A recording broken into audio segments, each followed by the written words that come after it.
하나님 말씀은요, 하나님 말씀은 누가복음 2장입니다. 누가복음 2장 36절로 38절 속절입니다. 속절입니다. 저 뒤에서도 보이죠? 자, 우리 함께 한 목소리로 합독합니다. 또 아셀 지파 바누엘의 딸 안나라 하는 선지자가 있어 나이 매우 늙었더라. 그가 출가한 후 7해 동안 남편과 함께 살다가 과부된 지 84년이라. 이 사람이 성전을 떠나지 아니하고 주야에 금식하며 기도함으로 섬기더니 마침 이때에 나와서 하나님께 감사하고 예루살렘의 구속됨을 바라는 모든 사람에 대하여 이 아기에 대하여 말하니라. 아멘. 제가 다시 봉독합니다. 또 아셀 지파 바누엘의 딸 안나라 하는 여 선지자가 있어 나이 매우 늙었더라. 그가 출가한 후 7해 동안 남편과 함께 살다가 과부된 지 84년이라. 이 사람이 성전을 떠나지 아니하고 주야에 금식하며 기도함으로 섬기더니 마침 이때에 나와서 하나님께 감사하고 예루살렘의 구속됨을 바라는 모든 사람에게 이 아기에 대하여 말하니라. 아멘. 더 크게 아멘. 자, 설교 제목입니다. 다같이 시작. 남들이 가질 수 없는 꿈을 꾸자. 다시 한번 시작. 마지막입니다. 시작. 남들이 가질 수 없는 꿈을 꾸자. 아멘. 조그만 배는요 만들기 쉬워요. 조그만 물건도 만들기 쉬워요. 그러나 그 물건이 크면 클수록 시간이 걸리는 법이에요. 남들이 가질 수 누구나 평범하게 가질 수 있는 꿈이라고 한다면 그렇게 크지 않습니다. 그러나 남들이 가질 수 없는 꿈을 꾸자 그거예요. 자, 본문으로 다시 돌아가서요. 그러면 본문으로 돌아가서 아셀 지파 바누엘의 딸인데 안나라고 하는 여 선지자가 있습니다. 지금 36절부터 보지만 그 전절로 내려가서 쭉 보면 시므온 선지자와 안나라고 하는 선지자가 이렇게 성전에서 이렇게 성전을 지키면서 살아가는 거예요. 그런데 이렇게 살아갑니다. 그런데 첫 번째 말씀이에요. 남편과 함께 7배 동안 살고 7배 7년 살고 그리고 과부됐어. 그리고 몇 년 살았다고요? 84년을 살았다는 거예요. 자, 예를 들어서 보십시다. 20살에 결혼했다고 치자고요. 그럼 몇 살에 혼자 됐다고요? 7년이니까 27에 혼자 됐어요. 그리고 84년이니까 어떻게 됩니까? 84년을 더해보세요. 얼마입니까? 110살, 111살인가요? 111살인가? 이렇게 되는 거예요. 그러니까 어떻게 보면 나이 많은 선지자예요. 제가 이제 신방을 하다가 성요셉이라고 하는 그 수도원이 있어요. 수도원을 보이는데 내가 여기 띄우라고 이렇게 그림을 미쳐주지 못해서 그런데 거기는 골짜기가 있어요. 쭉 골짜기에서 예루살렘에 있으면 그 예루살렘에서 떨어져서 사회 쪽 바닷가 쪽으로 사회 저 북쪽 바닷가 쪽으로 바닷가 쪽에 뭡니까 이렇게 골짜기에 있어요. 사람들이 잘 가지 않는 곳이에요. 사람이 살 수가 없는 곳이에요. 거주하기가 불편한 곳이에요. 거기다가 수도원을 지었어. 그런데 깎아지른 절벽입니다. 절벽에 사람이 올라가기도 어렵고 근데 그걸 파가지고 건물을 거기다 조그맣게 짓고 거기서 지내는 거예요. 그리고 거기도 가 있지만 그 골짜기를 보면요 양쪽으로 별 깎아지른 듯한 절벽이에요. 골짜기에서 팍 파져져서 그럼 그 양쪽으로 하면서요 어떻게 들어가서 움막을 이렇게 조그만 동굴을 파놨어요. 그리고 거기서 바라보는 거예요. 그럼 어떻게 사람들이 여기서 뭘 바라보고 있었을까? 수도사들이거든요. 수도사들이 이제 그렇게 살아가는 모습인데 그 모습을 보면 이들이 어떻게 바라봤을까 하는 삶의 목표가 확실했습니다. 자, 첫 번째입니다. 첫 번째, 기구한 운명의 여인이다. 오늘은 제가 설교할 때마다 한 사람씩 예를 들어서 그 한 사람의 일대기를 찾고 거기서 교훈을 찾자고 하는 그런 면에서 제가 설교를 지금까지 해왔어요. 오늘 누구냐? 아셀 지파 바누엘의 딸 안나 선지자입니다. 신약에는 안나지만 구약에 가서 보면 한나예요. 한나나 안나나 마찬가지예요. 사무엘상 1장에 나오는 1장 2장에 나오는 사무엘의 어머니 한나나 이렇게 발음상 같은 겁니다. 그렇게 이해하시면 되고요. 근데 이 여인은 첫 번째로 뭐냐? 여인으로만 박복한 여자야. 여인으로 본다고 한다면 아니 결혼했으면 쭉 평생 같이 살면 좋잖아요. 편히 평생 이렇게 살아가면 좋잖아요. 근데 평생 살지 못하고 7년 동안 살았어. 그리고 그 이후로 혼자 됐어. 그리고 혼자 어떻게 하느냐? 성전에 가서 아까 말했던 수돈 같은 데 들어가서 다 하나님을 바라보면서 이렇게 살아가는 삶이에요. 그러니까 이 삶을 보면 얼마나 박복한 여인인지 몰라요. 그러나 사람의 시각으로는 박복한 여인이지만 하나님 앞엔 어떤 자냐? 참으로 복된 자입니다. 그러니까 우리가 신앙생활하면서 사람 볼 때 절대 사람의 시각으로 바라보고 평가하면 안 된다는 걸 보는 거예요. 어떻게 저렇게 고통스럽게 살아갈까? 이건 사람의 시각이요. 그러나 반대로 이면을 보면 하나님이 가장 기뻐하시고 가장 가까이 하실 수 있는 그런 여인이라고 하는 걸 기억해야 합니다. 이를테면 고아와 과부를 가까이 하신다 그랬어요. 근데 고아와 과부는 성경에 이름도 들지 않고 숫자에도 넣질 않아. 사람은 그런단 말이에요. 근데 하나님이 관심 가지시되 멀쩡한 사람보다 고아와 과부에게 관심 가지시고 그들의 친구가 되셨고 그들의 오셨고 그들을 위해 오셨고 이렇게 표현들이 다양하게 예수께서 표현하신 걸 봅니다. 그러면 그 주님의 시각으로 보면 복받은 자입니다. 할렐루야. 아멘. 아멘. 그러면 그런 겁니다. 그래서 첫 번째 기구한 운명의 여인이다. 운명의 여인이다라고 하는 걸 우리가 기억할 수가 있고요. 자, 두 번째로 갑니다. 두 번째로 갑니다. 두 번째 언약을 소망하는 삶. 언약을 소망하는 삶이다. 기도는 한없이 기다리는 삶. 따라서 합시다. 기도는 한없이 기다리는 것이다. 응답을 바라보지만 한없이 기다리는 어느 때까지 기다려요? 응답하실 때까지. 그런데 오늘 본문을 통해서 가만히 보면은요, 참 신기한 모습을 발견할 수 있어요. 자, 37절입니다. 37절. 이 사람이 성전을 떠나지 아니하고 주야에 금식함으로 기도함으로 섬겼다.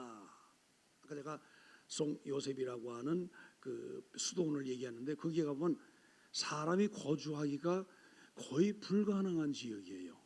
그 먹을 것이 풍성하겠습니까? 먹을 것이 시절을 따라 매 세끼마다 다 넉넉하고 오겠습니까? 그렇지 아니에요.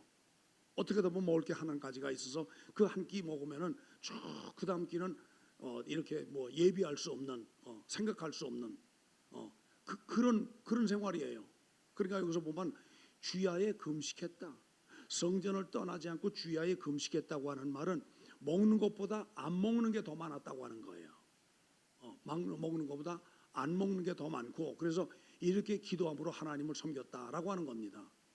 섬겼다라는 거예요. 그러니까 사람의 시각으로 볼 땐 굉장히 박복하고 어쩌면 운명이 저럴까, 어쩌면 저 사람이 저럴까, 어쩌면 저럴까라고 하는 시각을 가질 수밖에 없는 거예요. 가질 수밖에 없도록 되어지는 거예요. 그래서 우리가 꿈을 가지면 어떻게 하느냐? 꿈을 기왕이면 크게 갖자. 자, 창세기 45장 25절부터 28절까지 보겠습니다.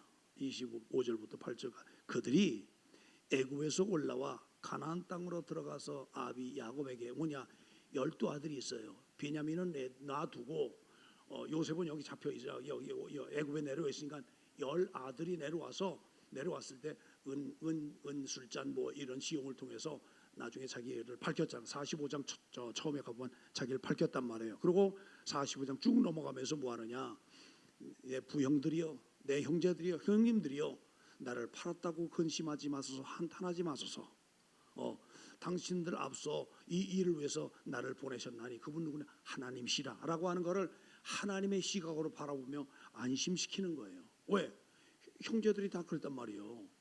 형제들이 형님들이 그렇지만 여긴 총리니까 말 한마디에 그냥 죽일 수도 있잖아요. 그러니까 자기를 팔았다는 것 때문에 자기들이 팔았다는 것 때문에 양심의 악을 깨닫고 두려워 떠니까 형님들한테 안심시키며 말합니다. 그리고 내 아버지 모셔오소서. 내 아버지 살아 계십니까? 살아 계시다고 하니까 내 아버지 모시고 오소서. 그리고 마차를 보내는 거. 마차. 아버지가 타고 오실 마차, 황금 마차를 보내는 거예요. 황금 마차를. 그래서 26절 보면은 아까 다시 보자. 그들이 애굽에서 올라와 가나안 땅, 야곱이 있는 그 땅에 들어와 아비 야곱에 이르러 열아들입니다. 고하여 가로되 요셉이 지금까지 살아 있어 애굽 땅 총리가 되었더야. 야곱이 그들을 믿지 않았다는 겁니다. 내 아들 죽었다며, 15년 전 20년 전에 죽었다며 믿지 않는 거예요. 그 다음 절, 그들이 또 요셉에게 자기들이 부탁한 말로 그 아비에게 고하며 그 아비 야곱이 요셉의 자기를 태우려고 보낸 수레를 보고서야 뭐냐? 기운이 솟행했다. 이 마차를 보낸 거, 황금 마차를 보낸 걸 보고 이제 그래 이제 기운이 솟행했다고 하는 거예요. 자, 28절 시작. 이스라엘의 가로되 조카도다. 내 아들 요셉이 지금까지 살아 있으니 내가 죽기 전에 가서 그를 보리라. 이게 아비의 심정이에요. 어미의 심정이에요. 형제들은요 시기하고 미워했어요. 그래서 그를 죽었다고 하면서 구덩이에 파놓고 짐승 잡아서 피 묻힌 다음에 옷 벗겨서 거기 구덩이에 넣어놓고, 그리고 옷 갖다가 이렇게 짐승에 찢겨 죽었나이다. 아버지 앞에 그렇게 고할 정도로 마음들이 아버지 같질 않아. 형제들이 그렇단 말이에요. 근데 아비 마음은 아주 노심초사야. 자, 그러면 여기서 말씀을 보겠습니다. 37장 11절을 보겠어요. 오케이. 그 형들이 시기하되 아비는 그 말을 마음에 두었더라. 이게 뭐냐?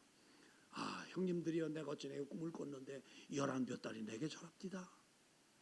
또 꿈을 꿨는데 볕단이 절한 것뿐만 아니라 별들이 내게 절합디다. 그러니까 뭐냐? 형제들은 그러면 우리가 형인데 넌 동생인데 우리가 너한테 절한다는 말이냐 이 썩을 놈아, 이러면서 시기의 마음을 가졌다 그 말이에요. 근데 아비 야곱은 어떻게 하다고? 저 꿈이 범상치 않은 꿈이다 그러고 마음에 두었다는 거예요. 마음에 두었다. 이게 아비의 심정입니다. 아비의 심정. 근데 이 꿈을, 이 37장의 말씀이에요. 지금 이 꿈을 갖고 있었는데 46장에 가서 이 야곱이 살았다는 말 듣고 꿈이야 생시야, 생시야 꿈이야 지금 그러는 거예요. 그럼 내가 죽기 전에 내가 가서 봐야겠다. 죽기 전에 가서 봐야겠다. 이렇게 마음 먹게 되는 거예요. 자, 46장 1절부터 봅니다. 이스라엘이, 즉 야곱이 모든 소유를 이끌고 발행하여 출발해서 부엘세바에 이르러 그 아비 이삭의 하나님께 희생 제사를 드렸다. 밤에 하나님이 그 이상 중에 이스라엘 야곱에게 나타나시고, 야곱을 이스라엘로 바꿔주셨잖아요 하나님이. 그래서 이스라엘인 거예요. 불러 가라사대 야곱아 야곱아 하시는지라. 야곱이 가로되 내가 여기 있습니다. 하나님이 가라사대 나는 하나님이라. 내 아비의 하나님이니 애굽에 내려가기를 두려워 말라. 내가 거기서 너로 큰 민족을 이루게 하리라. 이 말씀을 하실 때 야곱은 어떤 마음이 드냐? 아까 마음에 두었다는 거예요. 30장 11절의 말씀, 형제들은 시기하되 아비는 뭐다? 이 말씀이 떠오르는 거예요. 하나님이 큰 일을 이루시는구나. 진짜 큰 일을 이루시는구나. 그걸 기억하게 된 거예요. 그래서 4절 보면 내가 너와 함께 애굽으로 내려가겠고 정녕 너를 인도하여 다시 올라올 것이며 내 아들 내가 아끼는 요셉이 그 손으로 내 눈을 감기리라 하셨더라. 하나님이 꿈속에 나타나셔서 하신 말씀입니다. 꿈속에 나타나서 하신 말씀이에요. 자, 그러면요. 그러면 28절로 가서 시작. 야곱이 유다를 요셉에게 미리 보내어 자기를 고센으로 인도하게 하고 다 고센 땅에 이르니 요셉이 수레를 갖추고 고센에 올라와 그 압이 이스라엘을 맞으며 그에게 보이고 그 목을 옥은 맡겨 안고 얼마 동안 울매 이스라엘 야곱이 요셉에게 이르되 내가 지금까지 살아있구나. 실제로 얼굴을 보며 살아있구나. 내가 내 얼굴을 보았으니 이제 죽어도 여한이 없다. 이게 아비의 심정이야. 이게 부모의 심정이야. 자식이 어려운 일 당하면 다 나서서 해결해 주려고 하는 거, 그 마음 아닙니까? 그 마음. 우리 저 권사님들 보면요, 아유 그냥 자식들을 얼마나 사랑하는지 몰라. 얼마나 사랑하는지. 개인적으로 만나서 이런 상담하라고 대화를 하고 그러잖아요. 그러니까 예배드리면서 이런 문제가 있는데 이렇게 해주시고 이렇게 해주시고 그 얘기하는, 그럴 때마다 내가 느끼는 거는, 내가 공감되는 요소인데 자식을 너무 사랑해. 그 자식이 부모를 사랑하는 건 이유도 아니야. 비교가 안 돼. 근데 부모가 사랑하는 건 엄청납니다. 여러분, 우리가 하나님 바라보며 하나님 생각하는 거, 그건 이유도 아닙니다. 하나님이 우리를 사랑하고 우리를 아끼시는 거, 이건 하늘의 보호자를 깨뜨리고 내려와서 우리와 같은 성정을 갖고 같은 입장이 되어서 우리를 이해하고 우리를 보시고 우리를 축복하시는 걸면 박수하시기 바랍니다. 엄청난 거예요. 당신의 독생자 그리스도를 십자가에 죽이시기까지, 죽이셔서 희생제물을 하기까지, 내 대신 죽게 하시고 대신 우리를 건져내시려고 하는 위대한 계획을 우리가 어떻게 알겠냐는 거예요. 사람은 모릅니다. 그러나 하나님 자신이 갖고 있는 마음을 알고 계시는 거예요. 여러분, 오늘 우리가 하나님의 마음을 아는 건 뭐냐? 두 가지입니다. 첫 번째, 성경을 읽자. 성경을 통해서 알자. 두 번째는 뭐냐? 성령으로 말미암아 알게 하시는 거예요. 그리고 그거를 기도하자는 거예요. 말씀을 먼저 읽고 말씀을 듣고, 그리고 이 말씀 붙잡고 어떻게 하냐? 성령으로 말미암아 알게 하시는 거예요. 그래서 기도로 깊이 하다 보면 하나님의 마음을 알아죠. 하나님의 마음을 깊이 알아죠. 여러분, 예수님 당시에도요, 그걸 기억해야 합니다. 예수님 당시에도 사람들이 많이 따라다녔어요. 구름대같이 따라다녔어요. 그런데 10%는 어떤 사람들이냐? 예수의 말씀을 듣고 부활과 승천과 그것까지 보고, 그래서 제자의 삶을 사는 사람이에요. 제자. 성도 가운데 그래도 이렇게 높은 신앙의 경지를 갖고 사는 사람이에요. 10%는 어떤 사람이냐? 말 그대로 제자입니다. 사도들입니다. 나머지 80%는 다 따라다니는 사람이야. 부모 몰라, 마음 몰라, 알 수가 없는 겁니다. 그러니까 주야에 금식하며 기도함으로 하나님 섬겼다고 하는 건, 여러분 84년 동안 그렇게 살았다고 하는 거는, 이건 보통 세월이 아니에요. 보통 인내가 아니에요. 여러분, 그렇게 했다고 일반적으로 이런 고난의 삶을 살았다고 여러분 뭡니까? 그런 해안을 가졌겠습니까? 통찰력을 가졌겠습니까? 그게 아니야. 그 뭐냐? 깊이 말씀을 묵상하고 기도하고, 말씀을 묵상하고 기도하고, 그러니까 그리스도 구약에 약속하신 그리스도가 오신다는, 하나님 보내신다는 거예요. 그 그리스도를 바라보는 거예요. 메시아를 기대하는 거예요. 그 마음으로 자기의 84년, 과부된 지 84년 동안을 유지하고 지탱할 수 있기까지 바라고 소망했던가 그리스도 메시아란 말이에요. 그러니 얼만큼 집중하며 바라보고 소망했으면 하나님께서 여기에 볼 수 있는 눈을 주셨겠는가라고 하는 겁니다. 이건 보통 큰 은혜가 아닙니다. 세 번째 설명하겠지만요, 그러므로 말미암아 하나님이셨던 건, 어린 아이가 이스라엘은요, 태어나서 남자아이는 8일째 되는 날 성전에 부모가 이렇게 데려와서 제사장이 할례식을 하면서 하나님께 드려지는 예식이 할례식이에요. 그런데 똑같이 8일째 되는 아이들이, 그날에 온 아이들이 얼마나 많겠어요. 그런데 그리스도로 오신 예수님을 바라보면, 이 아이가 뭐다? 그리스도였구나. 이 아이가 메시아였구나. 이걸 한눈에 알아보고 세 번째 그리스도 예수를 증거하는 삶을 살았다고 하는 거예요. 여러분, 꿈을 가지십시다. 꿈을 가지십시다. 그 꿈도 남들이 갖는 꿈이 아닌, 남들이 가질 수 없는 꿈을 꾸고 남들이 생각할 수 없는 꿈을 갖고 이걸 가자 말이에요. 84년 동안 자기 인생 전체를 다 유지하고 지탱할 수 있기까지 그 꿈에 매달려가는 거예요. 여러분, 요셉이 형들의 미움받고 구덩이에 벗겨져서 구덩이에 갇혀졌을 때 애굽의 총리 기대했을까요? 자기가 꿈을 꿨지만 형님들이 저라는 거, 11볕단이 저라는 거, 11별이 저라는 이런 꿈을 꿨지만 자기가 애굽의 총리 된다는 걸 상상했겠습니까? 그 팔려왔어. 네, 팔려왔어.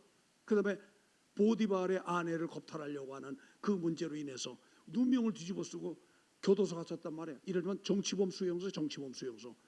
현대어로 말한다고 하면 정치범 수용소예요. 정치범 수용소는 일반 수용소와는 다릅니다. 일반 교도소와는 다릅니다. 정치범은 다른 겁니다.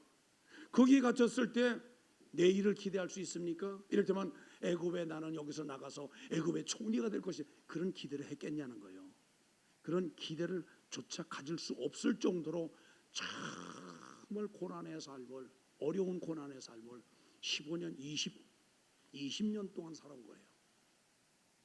여러분, 그렇지만 하나님이 다시 꿈을 꿔서 11볕단이 절하고, 그렇죠?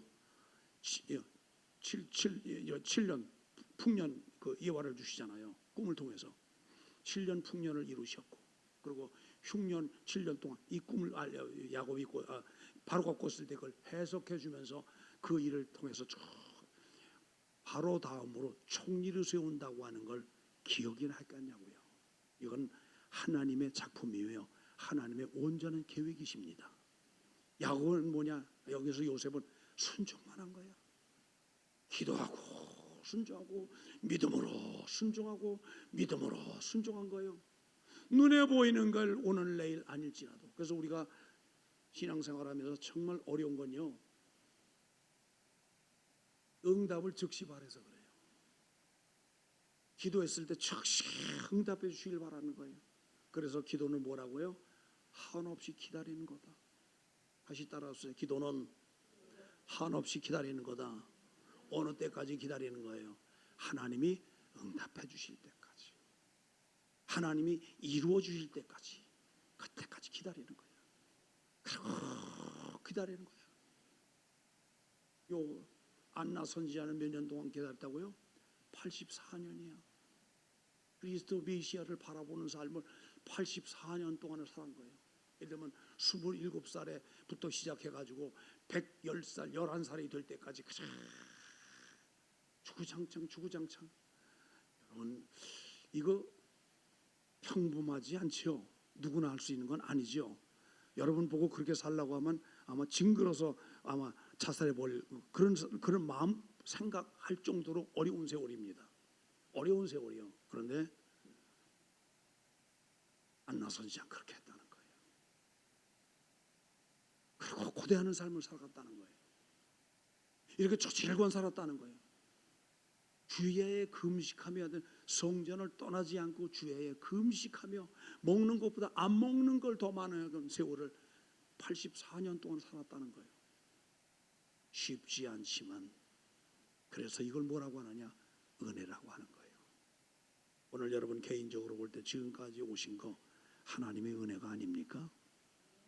여론의 기대치만큼 만들어주시지 아니했어도 하나님께서 만들으시고 인도하신 걸 바라보며 앞으로 남은 생에 내 호흡하는 동안 인도하실 걸 기대하며 나간다는 거, 이게 바로 하나님의 은혜 속에 거하는 겁니다. 여가십시다. 아멘. 아멘. 누구나 꿀 수 없는 문제, 이런 꿈을 가져요. 그런데 문제는 시간이 긴 거야. 그만 클수록 긴 거야. 큰 꿈을 가졌으면 그만큼 시간이 긴 거야. 그걸 인내해야 돼. 인내. 기도로서 인내하는 거예요. 기도로서 인내하는 거예요. 그리하면 하나님께서 이루어지는 날 반드시 주십니다. 그걸 고대하며 나가시자. 세 번째입니다. 예수님을 증거하는 삶이다. 예수님 증거하는 삶. 38절. 시작. 마침 이때에 나와서 하나님께 감사하고 예루살렘의 구속됨을 바라는 모든 사람에게 이 악이에 대해 말하니라. 아까 제가 잠깐 두 번째 설명할 때 했지만요, 이스라엘의 남자아이는, 유대인들은 남자아이는 꼭 할례식을 합니다. 태어난 지 8일째 되는 날 성전에 부모가 데리고 와서 제사장을 통해서 하나님께 드려지는 예식을 하는 거예요. 하나님께 드림이 되어서 하나님 말씀대로 평생을 살아야 간다고 하는 약속, 그 예식을 행하는 거예요. 그러니까 태어나서 8일째 되는 남자아이는 그날에 다 오는 거예요. 8일째 되는 아이는 그날에 다 온 거예요. 그러면 그 많은 아이들이 얼마나 왔을지 모릅니다. 그런데 예수를 바라보며 이가 그리스도라고 하는 걸 한눈에 바라볼 수 있다는 건 이건 보통 은혜가 아닙니다. 이가 바로 메시아라고 하는 걸 한눈에 알아볼 수 있다라고 하는 것은 이건 보통 문제가 아닙니다. 84년이라고 하는 기나긴 세월을 주님 바라보며 집중하고 말씀 묵상하고, 언제 오실까 말씀 묵상하고 기도하고 말씀 묵상하고, 이걸 반복해서 84년을 살아가다 보니까 하나님이 그런 해안을 주신 거예요. 영감을 주신 거예요. 이 아이를 보자마자 하나님의 영광이 함께하는 걸 바라보며 이 아이가 바로 그리스도라고 하는 걸 한눈에 알아보고, 메시아로 오신 아기 예수라는 걸 알고 이 아기에 대하여 모든 사람에게 말하더라. 이 아이가 메시아라고 하는, 그걸 말했다는 거예요. 여러분, 이게 보통 큰 은혜입니까? 이게 보통 큰 은혜냐고요. 자, 에베소 1장 7절부터 9절까지 말씀 보십시다. 우리가 그리스도 안에서 그의 은혜의 풍성함을 따라 그의 피로 말미암아 구속 곧 죄사함을 받았으니, 7절 봐, 7절 다시. 우리가 그리스도 예수 안에서 그의 풍성하신 은혜를 따라 피로 말미암아 구속 죄사함 받았다고 하는 걸 뭐냐? 이걸 사도 바울이 에베소 교회에 나가 설명하는 겁니다. 여러분 아시는 대로 사도 바울은 구약의 율법 학자입니다. 구약의 율법 학자예요. 그래서 구약을 연구하고 구약을 바라보면서 그리스도가 오신 예수님을 바라보면서 이거 말하는 거예요. 그래서 사도 바울이 뭐냐냐? 기독론, 성령론, 신론, 교회론, 인간론, 죄론, 이걸 다 해서 이 16개 서신을 통해서 하나하나 다 설명해낸 게 사도 바울이 그런 걸 정립해놨어요.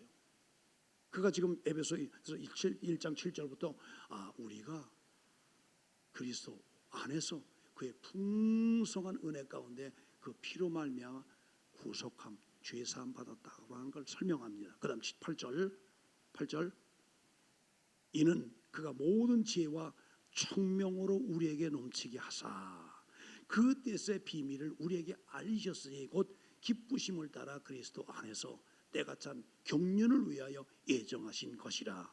이건 우리 계획이 아니에요. 우리 노력이 아니에요. 우리 수고한 것 아무것도 없어요. 순전히 하나님께서 다 예정하사 당신의 뜻대로 만들어가는 거예요. 보십시오. 부모는 아이를 키워나가면 어려서부터 이 아이가 재능이 뭐가 있는가 세심히 살펴보면 요놈이 어떤 재능을 하나님께서 주셨을까 깊이 바라보며 이거 시켜보고 저거 시켜보고 이거 시켜보고 보면서 이 아이의 재능을 찾아나가잖아요. 그러면 요놈은 뭘 만들어야겠다 생각하고 만들어가잖아요. 예를 들면 손흥민이가 자기 아버지를 따라서 축구하겠다는 얘기를 듣고 어려서부터 공 갖고 논 게 아니에요.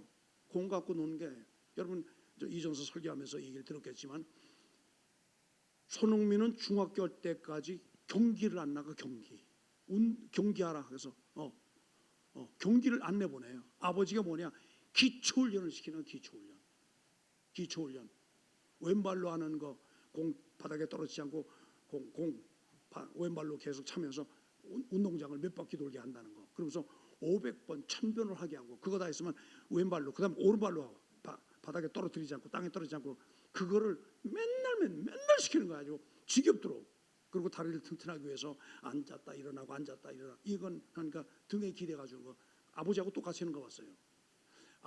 그 손흥민이 그렇게 훈련을 다 시켜놓고 그다음 고등학교 때부터인가 그때 경기 나가게 하는 거예요. 그가 지금 프리미어 아닙니까? 세계적인 선수 아니에요? 세계적인 선수인데도 불구하고 아버지가 가서 도울 때 기초 훈련을 같이 해, 같이 하더라고. 같이 기초가 튼튼해야 된다. 그러니까 지난번에 그런 얘기를 했었죠. 저 아시안 게임입니까? 뭡니까? 무슨 뭐예요? 나가서 뭐 경기 나갔잖아요. 그러니까 지난번에 졌잖아요. 그래서 여기서 깨져야 한다.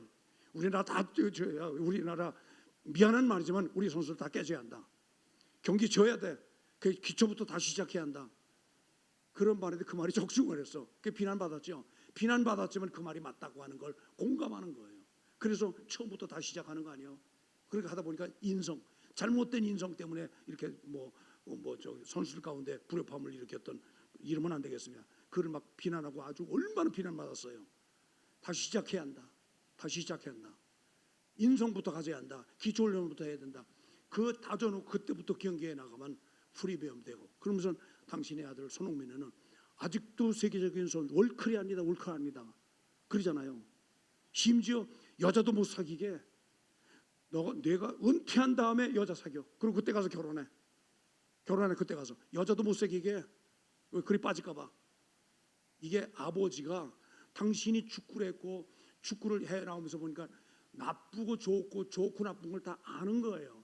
그 자식에게 완벽한 선수를 만들기 위해서 강훈련을 남들에게 안 하지만 강훈련 시켜 나가잖아요. 그가 하는 말이 우리나라 선수들이 그 정도는 되어져야 그래도 월클 되어져서 대표 선수를 뛰고 이렇게 뭔가 되지. 기초 안 다져놓고 기초 만들지 않고는 나가 다 깨져. 운동 다 시합에서 다 쉬어야 한다라고 하는 말로 비난 같지만 사실 아주 적중하는 얘기 아닙니까? 여러분, 우리 신앙생활도 똑같습니다. 우리 신앙생활도 똑같은 거예요. 우리 신앙생활도. 자, 사도행전 5장 39절 보겠습니다. 만일 하나님께로 났으면, 베드로 사도가 지금 복음 전하는데 잡혔어요. 그래서 지금 말하는 건, 만일 하나님께로 났으면 너희가 저희를 무너뜨릴 수 없겠고 도리어 하나님을 대적하는 자가 될까 하노라. 저희가 옳게 여겨 사도를 불러 채찍질하고 예수 이름을 말하는 것을 금하여 놓으니, 시작. 사도들은 그 이름을 위하여 능력받는 일에 합당한 자로 여기심을 기뻐하면서 공회의 앞을 떠나니라. 능력받는 게 어떻습니까? 우리 조선시대 능지처참이라고 하죠. 능지처참. 이번에 하마스하고 전쟁을 일으켰을 때 이스라엘 여자들을 붙잡아다 어린아이부터 가정주부까지 붙잡아다가 돌아가면서 윤관했다고 하는 게 다 드러나잖아요. 아주 능욕당해. 수치감 속에 말도 못하게 인생조차 무너뜨려 버린 거예요. 그런 능욕, 그와 같은 준하는 능력이란 말이에요. 예수를 증거하는 것 때문에 그와 준하는 능력을 받는데 그것조차 합당한 자로 선택받고 인정받았다는 거에 감사함을 누가 하느냐? 사도들이 가졌다. 여러분, 이 정도 우리 자신감이 있어야 되는 거 아닙니까? 예수 믿는 자서 이 정도 자신감이 있어야 되는 거 아닙니까? 그래야 84년 동안을 유지하고 지탱할 수 있는 거 아니겠어요? 이런 시험 왔을 때 이렇게 넘어지고, 이런 시험 왔을 때 저런 거지 넘어지고, 이게 기초가 안 됐기 때문에 그러는 거예요. 넘어지고 자빠지고 그러는 거 아니에요. 이래 한다고 이렇게 해서는 안 된다는 거예요. 여러분, 신앙의 기초가 됐어요. 어떤 시험과 환난과 능력이 와도 꿋꿋하고, 하나님 날 인정하시기 위하여 나를 이렇게 세우셨구나, 인정받은 거에 대한 감사함으로 능력을 기쁨으로 여겼다는 거 아니에요. 이게 사도들의 자세잖아요. 여러분, 이것뿐입니까? 욥기를 보면 욥은 다 당하잖아요. 자식들 다 죽어, 재산이 다 날라가, 아내가 말하기를 하나님 욕하고 죽어라. 얼마나 몸에 악창이 나는지. 오늘날로 치면 뭡니까 무슨 병이라래요 그거. 나 갑자기 생각이 안 나네. 그건 무슨 병이라. 기와장으로 막 긁어도 한 피 나고 그러는 거 있잖아. 왜 손가락 떨어져 나고 하는 거. 나병 환자. 나병. 그 병이에요. 그 병이 돌진한 거예요. 자식도 다 죽고 재산도 날라가고 심지어 아내까지 그런 모습으로 그렇게 되니까 하나님 욕하고 하나님 저주하고 죽어라. 그러니까 뭐래? 여인아 적신으로 왔다고 적신으로 가느니 하나님께 감사하지 어찌 하나님을 욕하겠냐. 이래 말하니까 하나님이 갑절로 채우시는 사건이 욥기에 기록된 거 아닙니까? 거기에 볼 때 욥은 신앙이 탄탄한 겁니다. 기초가 탄탄한 겁니다. 우리 그래 가십시다. 그렇게 간다는 건 뭘로 아느냐? 시험 들지 않는 거예요. 어려움이 와도 절대로 그것 때문에 인생이 무너지는 게 아니에요. 환난이 왔을 때, 신앙적인 환난이 왔을 때 그것 때문에 절대로 신앙적으로 뒤로 물러가는 게 아니란 말이에요. 합당한 절에 여기심 받았다고 한다면 앞으로 가는 거예요. 남들이 뭐래도 앞으로 가는 거예요. 앞으로 전진해 나가는 거예요. 그렇게 가다 보면 안나 선지자가 84년 이후에 111살 됐을 때 아기들이 왔을 때 예수를 바라보고 이가 그리스도라고 하는 거 한눈에 알아보고 하나님 감사합니다. 하나님 내 눈이 직접 목독에 한 걸 감사합니다. 죽기 전에 보게 하신 걸 감사합니다.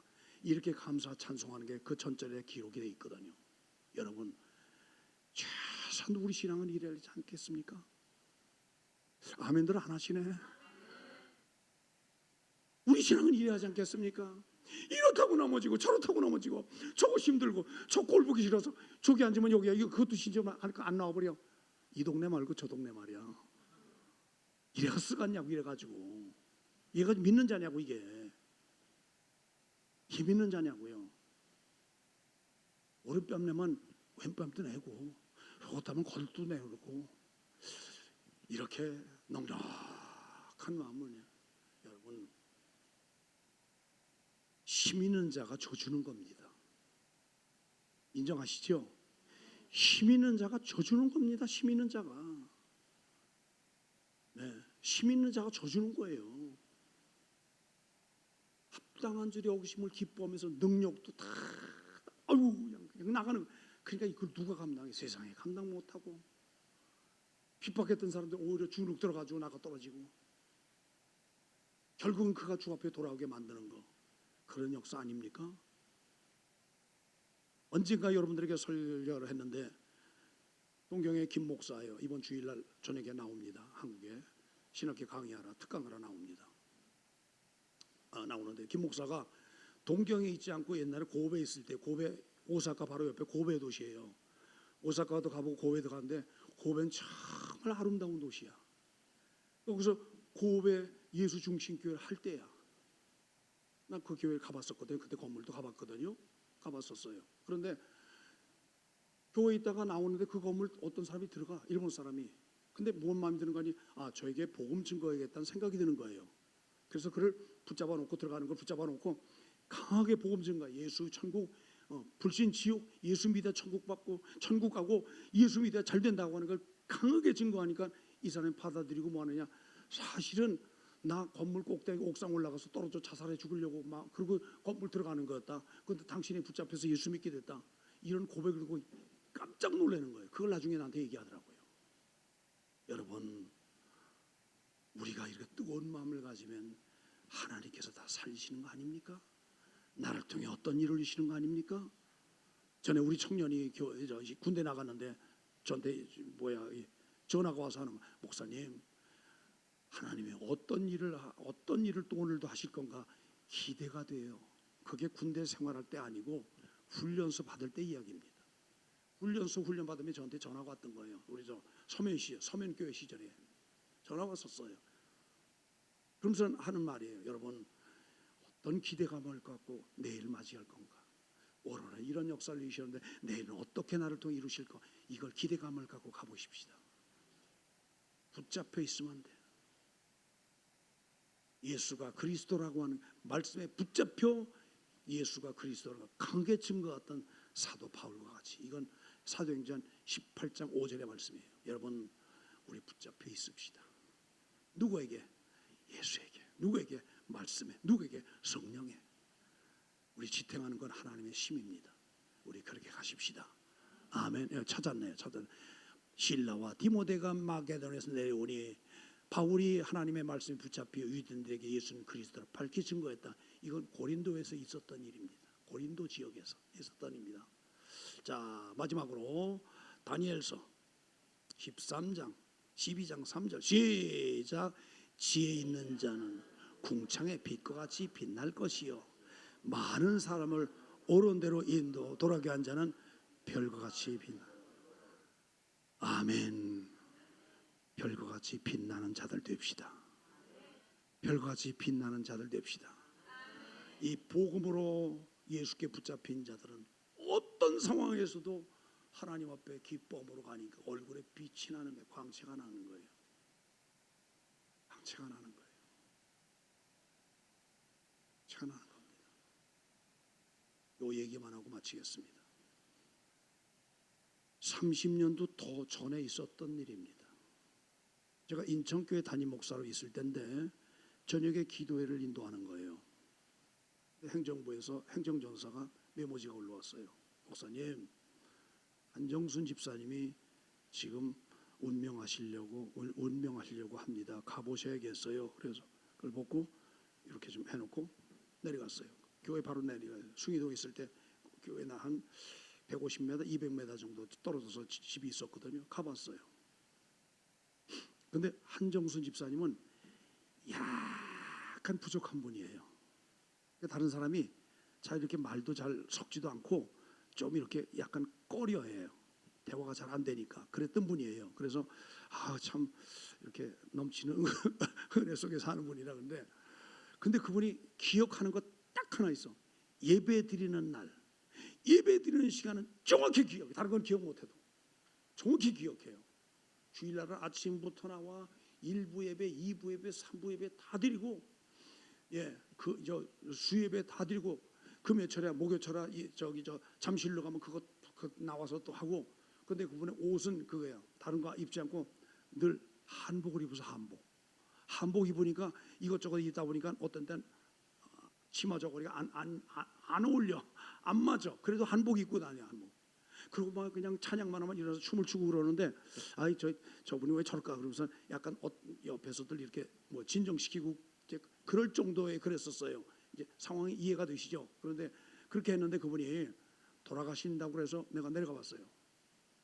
그래서 쫓아가서 귀신 쫓고, 그리고 안수하고, 그리고 찬송 부르는데 얼굴에 광채가요. 얼굴에 광채가 보통 나는 게 아니에요. 난 살아생전에 그분이 그런 모습 못 봤어요. 그런 모습 못 봤어요. 그리고 손 얹고 안수하고 찬송 부르는 가운데 세상 뜻이었거든요. 그러니까 지금도 30년이 넘었는데도 김정순 집사님 기억이 아주 생생한 거예요. 생생. 아마 죽을 때까지 안 잊어버릴 것 같아. 그분은 남들은 조금 부족한 분으로 여길지라도 하나님 앞의 모습이 얼마나 아름다운지 내 뇌리 속에, 가슴 속에 깊이 남아가지고 있는 거. 여러분, 이렇게 가야 하지 않겠습니까? 그분의 특징은 남들이 자기한테 막 핀잔을 주고 뭐 어떻게 하고 전혀 관계없어. 그거 하나도 그만 안 써. 그리고 하나님 앞에 행하는 모습으로 초질과 나가. 그분의 장점이야.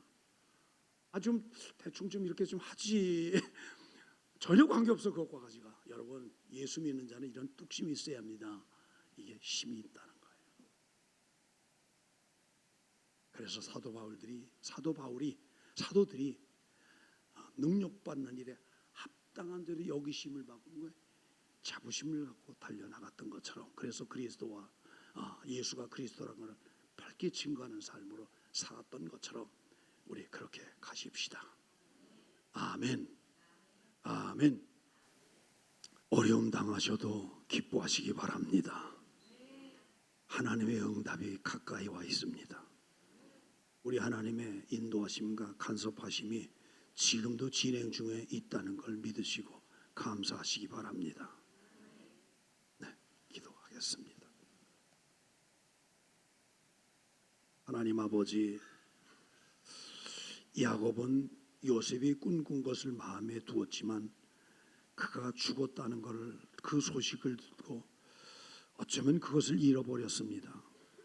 그러나 요셉이 살아있다고 하는 걸 듣는 즉시 그가 일어나 부엘세바에 이르렀을 때 하나님께서 꿈속에 나타나서 나는 너의 아비 이삭의 하나님인데 내가 너에게 찾아왔으니 너 염려하지 말고 애굽으로 내려가라. 내가 그렇게 바라던 요셉이 내 눈을 감길 것이다. 너를 섬기다가 너를 감길 것이다. 내 인생의 종지부를 찍을 때 너와 함께할 것이다라고 하는 인내하심을 인도하심을 받고 그때서 다시 생각하면서 하나님이 내 마음속에 그 꿈을 가슴속에 묻어뒀더니 마침내 이루어 주셨다고 하는 거, 죽음 가운데서도 반드시 잊어버렸지만 하나님은 이루신다고 하는 걸 입증시켜 주신 것처럼 오늘 삶 속에서도 동일한 역사가 반드시 나타나게 하여 주시옵소서. 하나님, 이제 안나 선지자가 남편 잃고 그리스도 예수가 오시길 바라고 메시아가 오시길 바라는 그 삶을 성전을 떠나지 않고 먹는 것보다 굶는 날이 더 많게 하나님을 공경하며 살아왔던 하나님께서 그를 죽이시지 않고 인생 마치지 않게 하시고 아기의 깃으로 오셨던 그리스도 예수를 바라보며 하나님께 감사 찬송하며 이가 바로 하나님 약속하셨던 메시아라고 하는 걸 많은 사람의 증거했던 것처럼 오늘 우리도 많은 사람에게 간증할 날을 반드시 주신다는 걸 기억하게 하여 주시옵소서. 그래서 오늘도 힘차게 일어나 분연히 달려나가는 믿음의 권속들이 되게 하여 주시옵소서. 주 앞에 드린 11조 감사 천념을 가지가지 다 기억하시고 복 주시되 흔들어 눌러 넘치도록 부으시는 역사가 저들 장래에 꼭 이루어지게 하시고 특별히 자녀손들에게 다 부어주셔서 저들의 노예의 삶이 풍성하고 넉넉한 삶이 되게 하여 주시옵소서. 이제는 우리 구주 예수 그리스도의 은혜 하나님 아버지의 측량할 수 없는 사랑하심과 성령님의 위로 교통하여서 축복하심이 모든 예배자들 머리머리 이제부터 영토록 함께 계실지어다.